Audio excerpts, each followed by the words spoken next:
कोल्हापुरात गोकुळच्या दुधाला यंदा चांगलीच उकळी आलेली दिसते, कारण राजकारण तापायला लागलंय। वातावरणाचा पारा जसा चढतोय तसं कोल्हापूरच्या राजकारणातल्या राजकीय नेते मंडळींच्या डावाचा पारा सुद्धा चांगलाच चढतोय।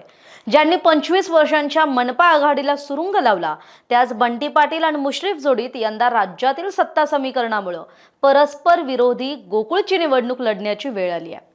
बंटी पाटील महाविकास आघाडीकडून तर हसन मुश्रीफ हे महायुतीकडून लढणार आहेत। मुश्रीफांनी आपलं महत्त्व ओळखून यंदा गोकुळच्या निवडणुकीत चांगलेच डाव टाकलेत। एकीकडे मुश्रीफांनी बंटी पाटलांचा हुकमी एक्का फोडलाय, तर दुसरीकडे जागा वाटपावरून महायुतीत महाडिकांना घाम फोडणारी अट घालून ठेवली आहे। त्यामुळे आता गोकुळच्या निवडणुकीत मुश्रीफांचा परफॉर्मन्स नेमका कसा राहतो हे तर निवडणुकीनंतर कळेल। पण या व्हिडिओत आपण मुश्रीफांनी बंटी पाटलांचं कसं टेन्शन वाढवलंय ते समजून घेणार आहोत। त्यासाठी व्हिडिओ शेवटपर्यंत पहा। नमस्कार, मी कोमल, सकाळमध्ये आपलं स्वागत। कोल्हापूर जिल्ह्यातल्या सहकार क्षेत्रात गोकुळ दूध संघाची निवडणूक ही अत्यंत प्रतिष्ठेची मानली जाते। या निवडणुकीत राजकीय पक्ष आणि स्थानिक नेत्यांची प्रतिष्ठा पणाला लागलेली असते। मात्र यावेळी परिस्थिती काँग्रेससाठी कठीण दिसते। काँग्रेसचे आमदार आणि जिल्ह्यातले प्रभावी नेते असणारे बंटी पाटील यांच्यासाठी ही निवडणूक मोठं आव्हान ठरणार आहे। असं का, तर तेही सांगते। कारण कोल्हापूरच्या आर्थिक आणि सहकाराची जननी मानल्या जाणाऱ्या गोकुळ दूध संघाची निवडणूक लवकरच जाहीर होऊ शकते आणि त्याआधीच मुश्रीफांनी बंटी पाटलांना मोठा धक्का दिलाय। ते म्हणजे बंटी पाटलांच्या गटातील महत्त्वाचे नेते AY पाटील यांना आपल्या गटात खेचून आणल्याची चर्चा आहे। त्यामुळे आता याचा गोकुळच्या राजकारणावर मोठा फरक पडेल आणि समीकरणांवरही परिणाम होईल अशी चर्चा आहे। जर हा निर्णय प्रत्यक्षात झाला तर गोकुळच्या निवडणुकीत काँग्रेसची ताकद कमी होण्याची शक्यता वर्तवली जाते। आता AY पाटलांबाबत सांगायचं झालं तर लोकसभा निवडणुकीत त्यांनी काँग्रेसचे उमेदवार आणि विद्यमान खासदार श्रीमंत शाहू महाराज छत्रपतींना पाठिंबा दिला होता आणि मग भविष्याच्या राजकारणात सुद्धा सतेज पाटलांसोबत राहण्याची घोषणा केली। मात्र विधानसभा निवडणुकीत बंडखोरी केली आणि अपक्ष उमेदवारी अर्ज भरला। जिल्हा परिषदेच्या निवडणुकीत बंटी पाटलांसोबत राहून राधानगरी तालुक्यात जिल्हा परिषदेच्या 3 जागांवर आणि पंचायत समितीच्या 6 जागांवर विजय मिळवत त्यांनी राधानगरी तालुक्यावर आपलं वर्चस्व कायम ठेवलं। त्यामुळे आता आगामी गोकुळ दूध संघाच्या निवडणुकीत AY पाटील हे बंटी पाटलांसोबत राहतील असा अंदाज व्यक्त केला जात होता।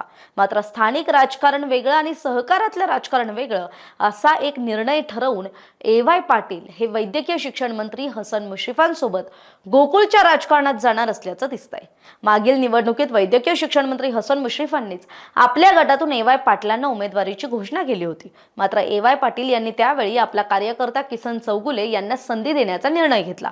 पण गोकुळमध्ये संचालक होताच चौगुलेंनी AY पाटलांची साथ सोडली आणि ते KP पाटलांसोबत गेले आणि त्यामुळे गोकुळच्या निवडणुकीच्या रणांगणात यंदा मात्र स्वतः AY पाटील उतरणार आहेत। पण AY पाटील खरंच महायुतीत जातात का आणि गोकुळच्या निवडणुकीत कोण बाजी मारतं याकडे सबंध कोल्हापूरच्या राजकारणाचं लक्ष लागलंय।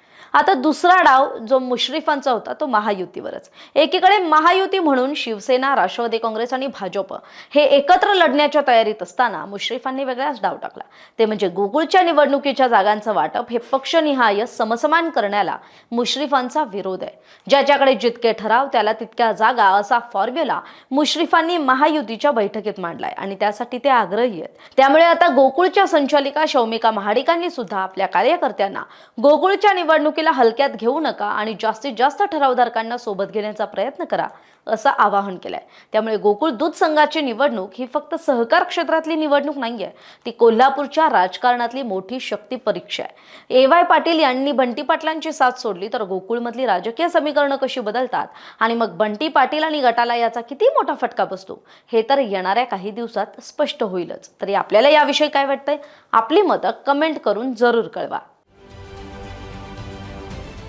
महाराष्ट्रातील सर्व बातम्यांचे विश्वासार्ह व्यासपीठ, सकाळच्या सर्व सोशल मीडिया प्लॅटफॉर्मला लाईक, फॉलो आणि सबस्क्राईब करा।